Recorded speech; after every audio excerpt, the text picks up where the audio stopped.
నమస్తే, welcome to our channel. ప్రముఖ ఆధ్యాత్మికవేత్త, ఆస్ట్రాలజర్ ఫణి భాస్కర్ శర్మ గారు ఉన్నారు. వారితో మాట్లాడదాం. నమస్తే సార్. నమస్తే అమ్మా. ద్వాదశి రాస మాస ఫలితాల్లో భాగంగా ఫిబ్రవరి నెల ఎలా ఉంది అనేది ప్రతి రాశికి చూస్తున్నామండి. దానిలో భాగంగా కన్యా రాశి వారికి ఎలా ఉంది అనేది చెప్పండి. నమస్తే అమ్మా. శ్రీ గురుభ్యో నమః. ముందుగా మా తల్లిదండ్రులకు నమస్కారాలు, అలాగే మా గురుదేవులకు కూడా నమస్కారం తెలుపుకుంటూ, ముఖ్యంగా మనకి ప్రతి నెల కూడా గ్రహస్థితి అనేది ఒకటి ఉంటుంది. గోచారం ప్రతి గ్రహం కూడా వాటి పర్టికులర్ టైం ప్రకారం ప్రతి రాశిలోనూ సంచారం చేస్తూ ఉంటాం. మనం ఫిబ్రవరికి తీసుకున్నట్టయితే వృషభంలో గురువు, మిథునంలో కుజుడు, కన్యలో వచ్చేటప్పటికి కేతువు సంచారం జరుగుతోంది. మకరంలో రవి, బుధుడు, అలాగే కుంభంలో శని, చంద్రుడు, తర్వాత మీనంలో చివరిగా రాహువు, శుక్రుడు ఉంటారు. ఇక్కడ చంద్రుడు అనేది మనకి తిరుగుతూ ఉంటారు. ప్రతి 2.5 రోజులకి ఒక్కొక్క రాశిలో తిరుగుతూ ఉంటారు కాబట్టి నెలంతా కూడా సంచారం చేస్తూ ఉంటారు.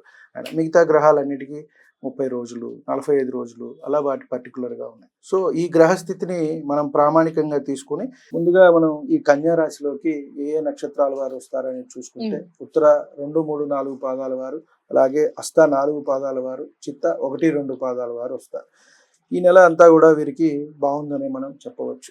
కొన్ని మంచిగా ఉంటుంది, అంతా కూడా వీరు అనుకున్న పనులన్నీ కూడా జరగటం, అనుకోని విధంగా వీరికి లాభాలు కూడా వస్తూ ఉంటాయి. అంటే మనం ఊహించకుండానే మన పిత్రార్జితం, తల్లిదండ్రుల ఆస్తి కానివ్వండి, లేదా మామగారి తరపు నుంచి కానివ్వండి, ఇలాంటిది వచ్చే అవకాశం అయితే వీరికి కనబడుతోంది. కొంత వీరేంటంటే భ్రమల్లో ఎక్కువగా కొంచెం ఉంటూ ఉంటారు. అంటే ఎక్కువ ఆలోచన విధానం అంతా బాగానే ఉంటుంది, కానీ ప్రస్తుతానికి ఈ గోచారం ప్రకారం సప్తమంలో రాహు, జన్మంలో కేతువు ఉన్నారు. కొంత వైరాగ్యపరంగా ఉంటుంది, అటు చూసినట్టయితే ఊహాజనితంగా కూడా ఉంటుంది. అంటే ఏంటంటే ఎక్కువ ఏదో వచ్చేస్తుందని ఊహాజనిత. ఇప్పుడు అన్నాను కదా నేను, అత్తగారి తరపు నుంచి కానీ ఇటు తల్లిదండ్రుల తరపు నుంచి కానీ ఏదో ఒకటి. ఇప్పుడు మామూలుగా ఏంటంటే ఒకంత మిశ్రమంగా కేతు వచ్చేటప్పటికి నిరాశ, నిస్పృహ ఇలా ఉంటుంది. రాహుకి వచ్చేటప్పటికి ఆశ ఎక్కువగా ఉంటుంది. సో చాలా కావాలనుకుంటారు, ఎంత వచ్చినా కూడా సరిపోదు అనమాట. అంటే రాహు మార్గదశలో అలా అందరూ కూడా ఉంటారు, ఎక్కువ ఆర్జించటము ఇట్లా. ఈ రాశి వారికి ప్రస్తుతం అలాంటిదే. ఏదో వస్తుంది అని చెప్పని లాటరీస్లో కానివ్వండి, షేర్స్లో కానివ్వండి కొంతమంది ఇన్వెస్ట్ చేస్తుంటారు. అటువంటి ఆ భ్రమంలో ఉండకుండా ప్లాన్ చేసుకుంటూ ఏది మంచి ఏది చెడు తెలుసుకుని వెళ్ళటం అనేది మంచిది. అట్లా వెళ్ళినట్టయితే కొంత వీరు ఇబ్బంది పడతారు అని మనం చెప్పవచ్చు. కాబట్టి లాటరీస్లో, షేర్స్లో ఇన్వెస్ట్ చేసేటప్పుడు జాగ్రత్తగా ఉండాలి అని చెప్పని మనం చెప్పవచ్చు. అలాగే వృత్తి ఉద్యోగాల్లో బాగుందమ్మా వీరికి. చేస్తున్న వృత్తి ఉద్యోగాల్లో లేదా కొత్త ఉద్యోగాలకు వెళ్ళాలనుకున్నా కూడా అక్కడ ప్రజెంట్ చేస్తున్న వాటిల్లో కూడా అంతా కూడా బాగుంది వీరికి. ఇటు గురుబలం ఉంది, అటు శని గ్రహం వల్ల కూడా ఇబ్బంది లేదు. మనకి చూసుకున్నట్టయితే శని భగవానుడు ఫేవరబుల్గా ఉన్నారు, గురువు కూడా ఫేవరబుల్గా ఉన్నారు ప్రస్తుతానికి. కాబట్టి సంఘంలో పేరు ప్రఖ్యాతులు, చేస్తున్న చోట వృత్తి ఉద్యోగాల్లో కూడా పదోన్నతి, అలాగే వీరికి కూడా స్థల మార్పులు, అంటే ఎవరికైనా ప్రమోషన్స్ వచ్చి వేరే చోటికి వెళ్ళొచ్చు, ట్రాన్స్ఫర్స్ ఇలాంటివి కూడా జరగచ్చు. కాకపోతే కొంత అకాలంగా వీరికి కలహాలు వచ్చే అవకాశం అయితే ఉంది. అంటే ఇందాక మనం డబ్బు అన్నాం కదా, అది వచ్చినప్పుడు ఎప్పుడైనా కొంత ఇబ్బంది పెడుతూ ఉంటుంది. కలి ప్రభావం వల్ల ఇప్పుడు నాకింత నీకింత, ఇప్పుడు 1,00,000 వస్తుంది అనుకోండి, ఇద్దరు ఉంటే 50-50 అవుతుంది. అది కాస్త మూడో వాడు వస్తే 30 అయిపోతుంది కదా. సో దీనివల్ల వాళ్ళకి ఇవ్వాలా, వీళ్ళకి ఇవ్వాలా, వాళ్ళకు ఉంది కదా వీళ్ళకి, ఇటువంటి సమస్యలన్నీ కూడా కొంత కుటుంబంలో వచ్చే అవకాశం ఉంది.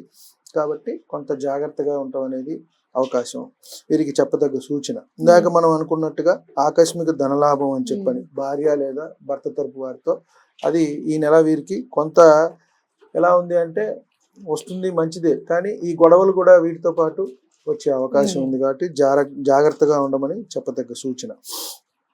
కాస్త చివరిలో అనారోగ్య సూచన వీరికి సూచితంగా ఉంది. కాబట్టి వారికి నడుస్తున్న దశ అంతర్దశలు లేదు. మనం ఇప్పుడు చెప్పిన పరిహారం చేసుకున్నట్టయితే వీరికి మంచి జరుగుతుంది. ఎటు చూసినా ఈ నెల అభివృద్ధికరంగానే ఉంది. కొంత జీవితంలో అభ్యున్నతి అయితే ఉంది. సంతాన పరంగా కానివ్వండి, అలాగే భార్య లేక భర్త విషయాల్లో అన్నిట్లో చూసుకున్నట్టయితే కన్యా రాశి వారికి ఈ నెలంతా కూడా బాగానే ఉంది. ఫిబ్రవరి నెలలో బాగానే ఉంది. అయితే కన్యా రాశి వారు పాటించాల్సిన పరిహారాలు ఏంటండి? అలాగే ఏ దేవీ దేవత ఆరాధన చేయాలి? వీరు కాస్త పరిహారానికి అంటే శివాభిషేకం చేసుకున్నట్టయితే సరిపోతుంది. కాస్త ఏమన్నా ఇచ్చుకుంటే పెసలు దానంగా ఇచ్చుకోవచ్చు. బుధగ్రహం అనుగ్రహం కోసము. ఆరోగ్యం గురించి ఆదిత్య హృదయం పారాయణం చేసుకోవచ్చు. వారికి ఇష్టదైవాన్ని కూడా స్మరించుకోవచ్చు. వాళ్ళకి ఎందుకంటే ముఖ్యంగా ఇష్టదైవము అలాగే ప్రతి ఇంటికి కూడా కులదేవత కులదైవం. అంటారు, ఉమ్. వాళ్ళని పూజించుకోవాలమ్మా. ఎప్పుడు కూడా వాళ్ళని మనం విస్మరించకూడదు. వారి పూజ తర్వాతే ఎన్ని పూజలైనా, సత్యనారాయణ వ్రతం చేసుకోండి, పెద్ద పెద్ద హోమాలు చేసుకోండి, వ్రతాలు చేసుకోండి, ఎన్నైనా.